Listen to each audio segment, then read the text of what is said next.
It's been nothing but fry pan to fire for Alpine this summer break, as the French racing team now find themselves in a drift dilemma, with no one to partner Esteban Ocon for next season, despite their search for a new driver. Regardless, given recent developments as well as FIA verdicts on their ongoing driver issue, there seems to be no silver lining for the Enstone-based team in their search for a talented driver for the 2023 season. What did the FIA have to say about the Alpine Piastri McLaren saga? What is the status of Alpine's plans to replace Fernando Alonso for the upcoming season? For the first time in the 2022 summer break, the FIA has finally spoken out about the Alpine Piastri McLaren drama, and things don't look good for Alpine. The Formula One governing body's president, Mohammed Ben Sulayem, stated that they intend to resolve the issue outside of the Contract Recognition Board, the CRB, that Alpine has been so willing to go to fight the illegitimacy of Piastri and McLaren's pre-contract. Alpine team principal Otmar Safnauer previously stated that there was a 90% chance that the French-based team would go to the High Court to fight for the driver, in which they've invested heavily, but are about to lose for free to McLaren. But that won't be the case, as Mohammed Ben Sulayem issued a statement indicating that the matter will be resolved through the FIA's internal institutions, rather than in court. Let's take a look at the statement made by the FIA.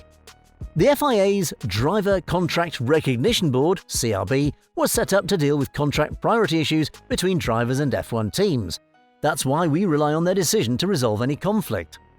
This statement from the FIA president doesn't bode well for Alpine, because it now establishes whatever the FIA rules on the contract dispute as the authority, and should the ruling be against them, it effectively means the Enstone-based team needs to find a replacement as soon as possible. And as it appears their plans to do so are falling apart. Following the Oscar Piastri saga, Alpine has actually pursued new drivers, with Safnauer admitting that he is considering at least 14 candidates to fill the seat Piastri has refused.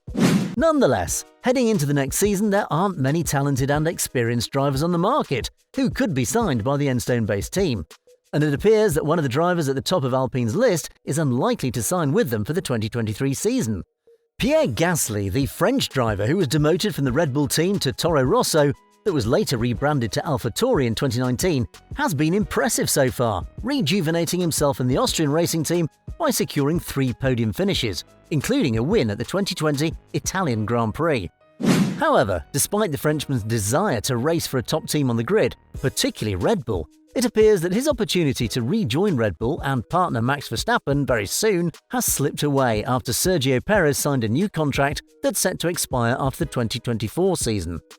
And as a result, Gasly has been heavily tipped to take over the Alpine seat for the 2023 season, given that Alpine has proven to be a better team this season.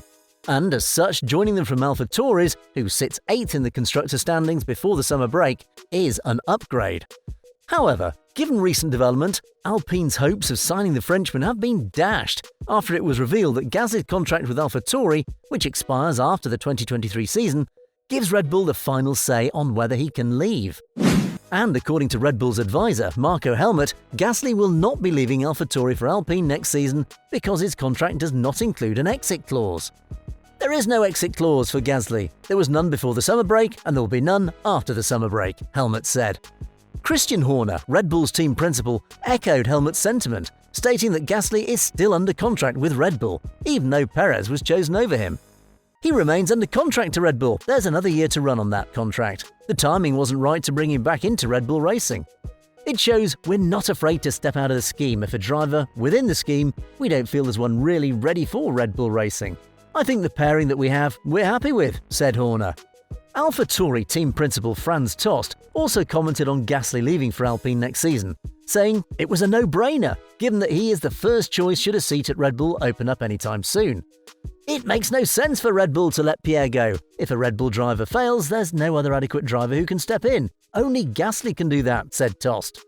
Now, given Pierre Gasly's situation, Alpine's search for a partner for Esteban Ocon for the 2019 season is far from over, with Australian Daniel Ricciardo heavily linked to the team. However, in the very event that Ricciardo declines to take Alpine's race seat for the 2023 season, the French-based team will be forced to rely on the talents in their academy. And regardless of this talent, not many Formula One teams that want to win races or even finish on the podium have junior drivers leading the team. meaning if Alpine decides to promote their junior drivers, they'll face a huge challenge given the majority of them lack experience. For example, Jack Doohan, an Australian driver who finished second in Formula 3 last season and is now a Formula 2 rookie, has won 2 races this season and is one of the best F2 drivers and Alpine Academy drivers. He is, without a doubt, a talented driver with a lot of potential, and he also has some F1 experience, having completed at least 2 tests in 2021 Alpine machinery. Notwithstanding, he is a risky bet as he's prone to errors, which could be costly for Alpine given the FIA budget cap. And not to mention that he has a bit of a temper and is often self-centered, with a notable example of his self-centeredness occurring in the F3 season finale, when he was told to stop fighting his teammate, Clement Novalak, for victory as it could cost the Trident Racing team the championship. He refused and even went wheel to wheel more than once before eventually winning the race. Another notable junior is Victor Martins, a 21-year-old driver who's highly regarded in the Alpine Academy, but his lack of experience raises concerns about how well he would cope if promoted to F1. However, apart from the Alpine's Academy, another notable name with F1 experience that could join Alpine next season is Mick Schumacher, whose contract with Haas expires after the 2022 season. And according to former Formula 1 driver Hans-Joachim Stuck, he believes Mick is the best fit for the Alpine racing team given his ability and his father's name. He's proven his ability this season. He belongs in a car that's better than the Haas. He shows impeccable performances. The people in charge see that. Moreover, he brings a super name with him. A team looking for a young driver can do no better than to sign a Mick Schumacher, said Stuck. However, a bet on Mick Schumacher, on the other hand, could prove costly for the Enstone-based team, given that Mick is inexperienced himself and has only scored points twice in 46 F1 starts. Not to mention that he has crashed his vehicle twice this season, with the cost of the repairs estimated to be around $2 million. Nevertheless, considering Alpine's driver situation and the circumstances surrounding the drivers under consideration, team boss Otmar Szafnauer claimed that he would not be surprised if their current situation turned out to be a plot against Alpine. Szafnauer explained that given the number of years he has spent in Formula 1, the entire saga did not come as a surprise to him, but he's not ruling out other teams plotting against his team. "Look, I have no record of it," information being shared, "but this is Formula 1 and maybe in a couple of years someone says that they have evidence of shared information. I wouldn't be surprised. I always tell everyone that in Formula 1 you have to act as if everyone knows everything. That there are no secrets in these things. When you ask someone not to say anything, they act like everyone knows. That's how I've run my business in Formula 1 for 25 years. And if this, sharing information between the protagonists, has happened, you should not be surprised," the Alpine boss said. Regardless of their situation, we'll be hoping that Alpine can get ahead of their driver situation and sign a talented and experienced driver to help them compete against the top teams next season. So what are your thoughts on the FIA statement? Do you believe Alpine will be able to replace Fernando Alonso with a top driver next season? Let us know in the comments section. If you enjoyed this video, the next video on your screen is definitely worth your time.